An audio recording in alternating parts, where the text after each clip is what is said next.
Assassin's Creed Shadows brings a whole new journey to the Assassin's Creed franchise, with the world and the offering being massive, which can be a lot to take in if you're a starting player navigating this story. Today we're taking a look at a comprehensive guide of everything that you should know as a beginner in this game to get you started. Drop your thoughts, drop a like, and make sure to subscribe for more Assassin's Creed guides and other content, along with plenty of other games in the future. I'd love to have you in the community. For now, let's get into it. So firstly, your early game experience, a lot of it is going to be pretty well navigated, not quite through training wheels, but there's not as much stakes or individual exploration that can be had. But once you end up getting on your path to recovery, a little bit into the game's initial playtime, that's when you can start to explore the world at large. So let's start very basic. Let's start with the HUD elements here with this. Your objectives for missions will be up in the top left, your compass up in that top middle, which will showcase any sort of key or highlighted item that you're coming up on. Your character options will be on the bottom left with the D-pad. Up is your rations. This will refill your health. Right is your weaponry and how you can cycle through it. Down is a whistle. Tapping it will be a single whistle, which is great for distractions and luring enemies into assassinations one by one,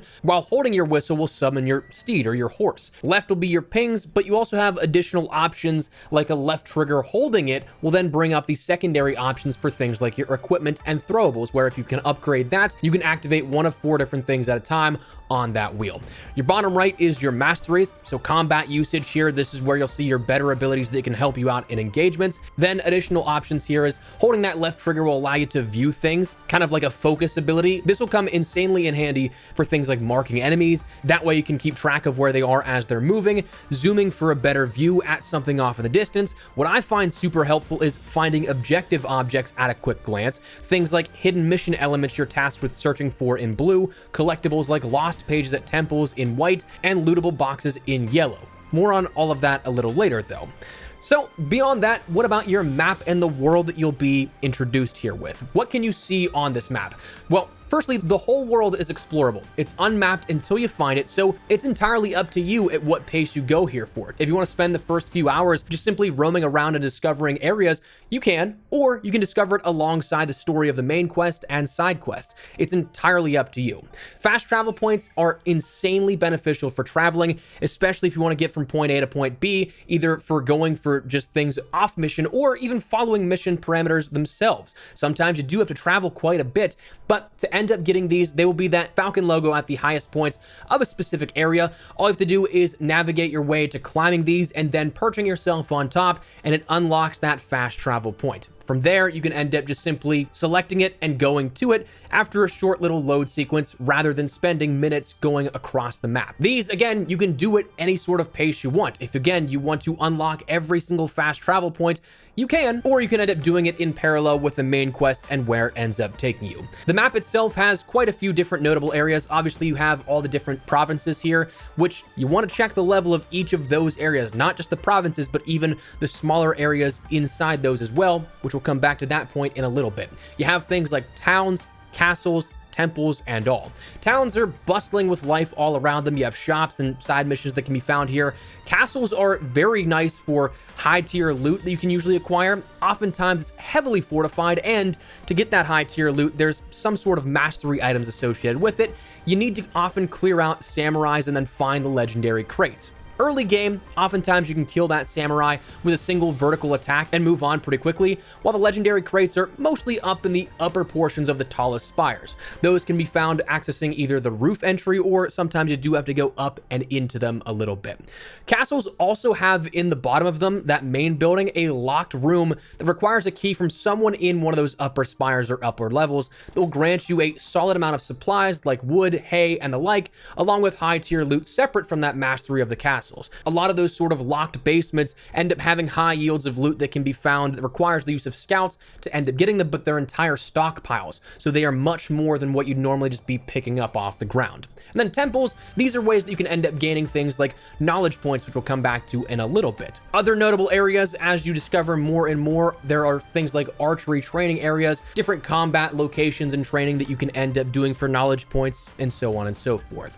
Travel around the world. Again, fast travel is probably one of the most single important things for the pace of play and how you navigate the world.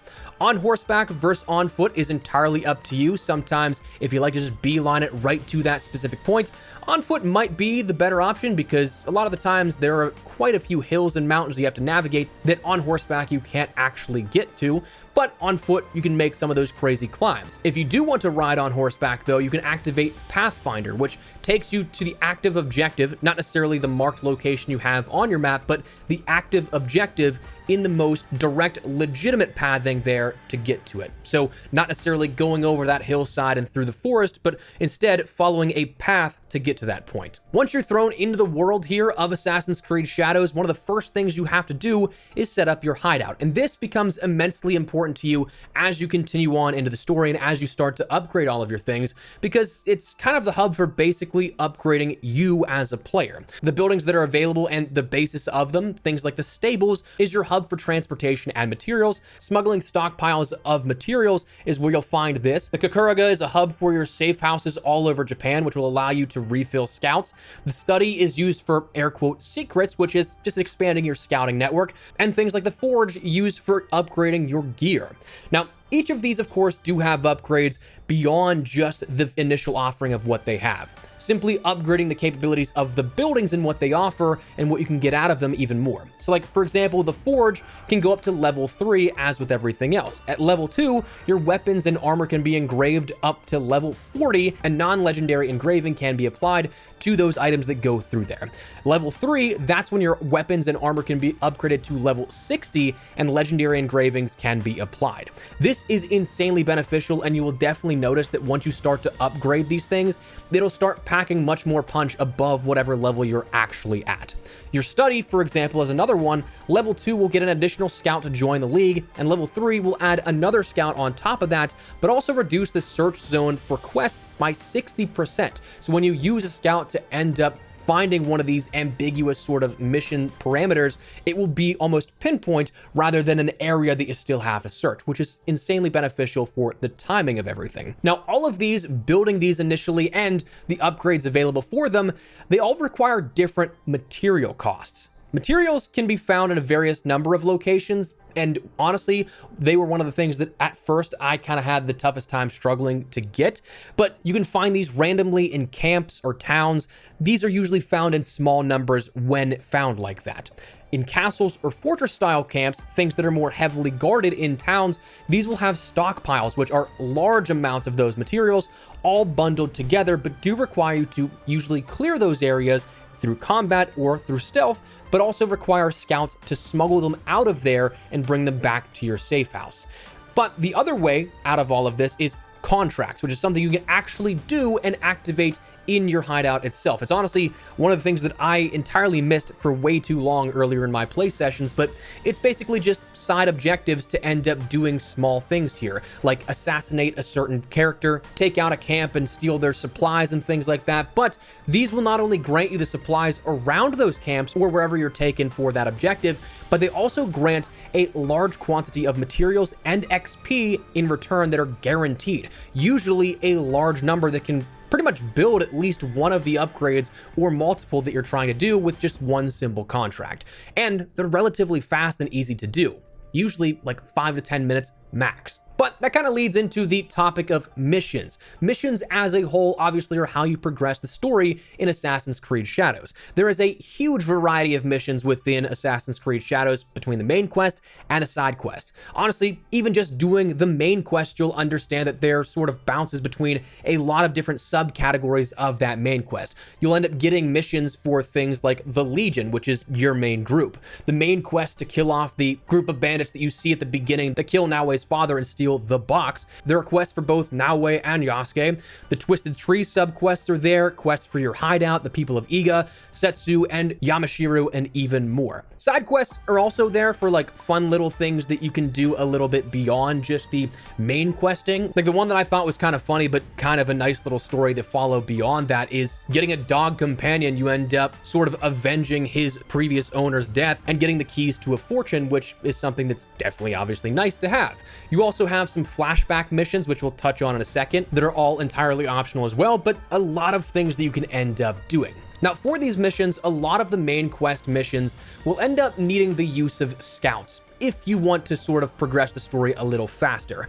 A lot of the missions have an element of ambiguity that requires you to search areas using context clues, some offering more than others. Like sometimes you'll end up getting 2 sort of clues on where a character may be, 3 sometimes, but scouts can allow you to use those context clues and then search an area, giving you a more relevant starting point than just simply running around an entire massive town or something like that. Another key thing is that once you end up getting the sort of idea of where that character may be, you should run around with the left trigger held in, because that again will scout out those things like boxes that you can loot, enemies that may be a problem, or again, marked in blue, your mission objective for your quest. Now that leads me a little bit more into the sort of stealth aspect and the combat aspect of it. Starting with stealth, a lot of the places you'll end up going into more populated areas are fortified areas that you might not necessarily be invited into. So you're going to have to end up making your way around in a stealthy manner. Otherwise, you're going to end up having some combat there. Crouching or going prone in bushes or long grass will conceal you from enemy AI. Hiding in general does conceal you, so you can get the heat of a chase off of you or something like that. Sometimes you can jump into chests, you can jump into the interior portions of wells, but just hanging there and hiding from those in the general vicinity around you. Haystacks or diving into water can also be beneficial, but fast travel also is disabled when enemies are looking for you, so that's important if you need to lose that tail. Just know that going in. Verticality is also huge. Naoe's grappling hook can also allow you to traverse high points, gaining that height advantage where the AI usually won't be able to see you. But note, this is one of the big differences between the characters, because one has a grappling hook and one does not. For your combat, your main stuff is of course just attack and parrying. Attacking is fine when the enemy displays no highlighted action. Blue indicates an attack that you can block or parry. Chaining these together often results in a vulnerability attack option afterwards that deals more damage than just a standard attack. And red will indicate an unblockable ultimate style attack that will deal heavy damage if you do not dodge that. Now, coming back to it and expanding a little further, vulnerability states are really something you want to look for. Oftentimes, following a dodge of an ultimate or again successfully parrying multi-chained attacks from enemies, you'll have a golden highlighted enemy that indicates a vulnerability state. Attacking when the enemy is in that position for a brief moment of time, and again, it is a brief moment of time, will end up dealing more damage than standard attacks. So while you end up dodging or blocking their attacks, make sure you stay close enough that you can still get out of the way of any harm if needed, but you can end up taking advantage of that vulnerability state. Assassinations, of course, is it an Assassin's Creed game if you don't have assassinations to go along with the combat? No, it's not. These can be done in a various number of ways, in close quarters or from above, from behind. As you progress throughout upgrades and levels, you'll be able to see that you pull off more and more assassinations just like simply walking by, and without anybody even noticing around you, you could have taken down an enemy, or upgrading to take down even more powerful enemies. There is one key thing to note though with this, is the health and enemy level are very important with this. Armor and health can play a big part and oftentimes negates a one-hit kill with these assassinations. So you'll see in your play that getting a one-shot assassination on important enemies is a bit few and far in between unless you start to upgrade things and do missions below your main level. The sort of cannon fodder AI enemies or the regular guards usually are always fine, but sometimes it doesn't give you the one-hit takedown if you are taking on the big bad. Pay attention to the altered health states on the bar as well, because that will indicate how much it will bring an enemy's health down with that assassination, either taking them down to 0 or only negating a little bit of their health and armor. One thing that also may prove helpful is that for taking down daimyos, samurais, and other boss types, oftentimes you can get away with an aerial assassination that won't completely kill them, but you can run away and reset. Do it again and knock even more heavy damage down as a result. So still mitigating the sort of danger that you're in as a player. One thing in combat you also have to look for is outside or secondary attacks. As you progress further into the story, you'll end up having more situations where there are multiple enemies and multiple enemy types.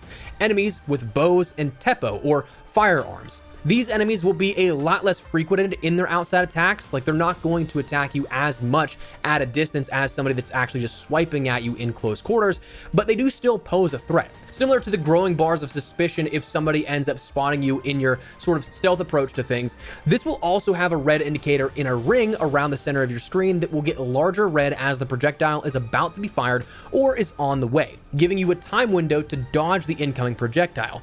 Chaining this together in a fight can be something that's a bit tough to manage sometimes when you start, but you'll get the hang of it. And then finally, for combat, utilizing everything at your disposal. Secondary weapons can come in handy, something to grab enemies as opposed to just using a katana or dagger. In combination with a katana or dagger is definitely nice. Mastering your traits in combat can do more damage or give you a better chance at escape. Some approaches require throwable daggers. Make sure you have those utilized, and other things like that you'll pick up on. Leveling is the final big thing that we can talk about in terms of categorical things, but you of course have plenty of different things to rank up and level up. Your character and overall leveling is something that's increased by completing quests, side quests, getting kills or takedowns and assassinations. Basically, everything that you interact with or pick up will have some sort of XP bonus here with it. It does take quite a bit to rank up if you are not doing a whole bunch other than just simply exploring the world, but if you are progressing the main story or any side quests, always keeping up with some sort of task, you're going to level up in no time. Skill and mastery points are used to upgrade your character and the abilities that you have, allowing for either more maneuvers and skills to be used or strengthening existing ones. These are granted for a variety of different criteria, most commonly doing objectives for missions or side missions, though can be acquired for exploring, taking out enemies, and more. These are available to spend in both the character's skill trees, with skills eventually being able to be mastered, but to unlock higher and higher tiers of skills, you need to earn knowledge points to successfully upgrade to higher and higher skills.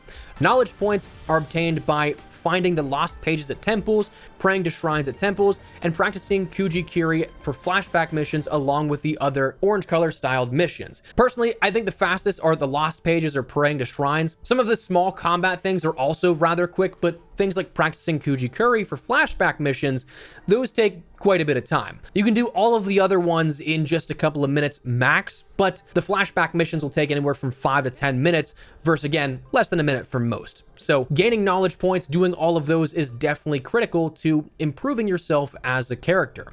Areas of play will also be something you want to pay attention to because you want to look at the high level areas versus the low level areas. If you do look around the map, you'll of course see that larger scale. On a zoom out, the provinces have different numbers with them, and same thing with the smaller zoomed in areas as well. Of course, you can go and roam freely each of these areas, but don't expect to find success there severely underleveled if it's something like a level 35 province and you're only level 10. At one point during my playthrough, when you get access to both characters, I chose the wrong mission because it opened up a ton at once and I thought, okay, that's probably the next in line. It wasn't, and man was I sorely mistaken because when I went there, I didn't have fast travel of any kind. So not only did it take minutes to end up running across the map, but by the time I tried to end up doing my mission objectives, I would get just one hit by a grunt. I'd die immediately. So very clearly not my best play. You got to pay attention to that kind of stuff. If something is a higher level than your current level, it will be a red level icon denoting a threat. Towns, of course, are bustling with life, shops, and side missions that can be found there, as mentioned. These oftentimes are not really restrictive to any sort of different level. That's the sort of just AI element of it. And then castles, again, you're going to see that high-level loot, but you will also see that fortification and the hostels associated with it. So those can be dangerous. Gear level, in a similar fashion, will be restricted for some areas. Specific gear will be unable to be used until you reach a certain level. So if you end up, say, killing an enemy that has a level 17 sword and you pick it up as a level 12 player, you won't be able to use that until you are level 17. But once you do, then it's free to use and then you can upgrade it to whatever suits your fancy, especially if you end up upgrading your forge. And the final thing to really mention here as the ending of our beginner's guide is the differences in characters. Once you end up unlocking both characters, it will be something you can duel back and forth. You can play as both at whatever pace you want to. You can switch between characters on a whim,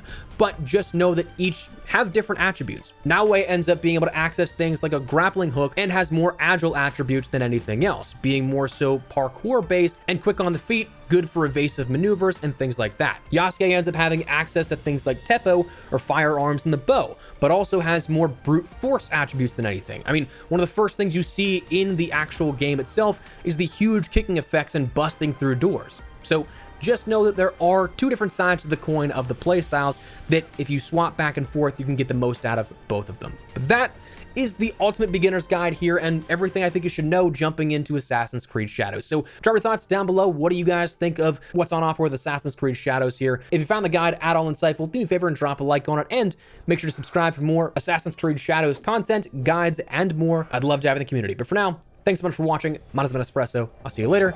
Take care, and peace.